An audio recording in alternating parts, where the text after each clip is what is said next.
Assalamu alaikum. Assalamu alaikum. We are currently sitting in a lounge in Medina at a train station, which feels like an airport. Yeah, it does feel like an airport.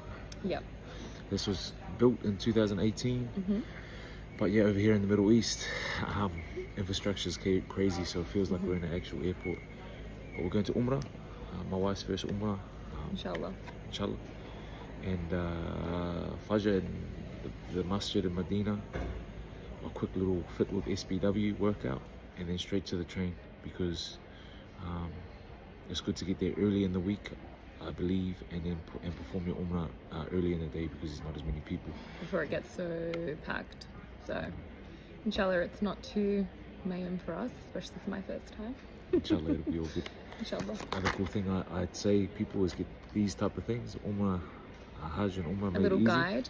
You know, we don't know everything, but we're doing our best and Allah knows our intentions. So, inshallah, we're looking forward to it. Inshallah. Allahu Akbar.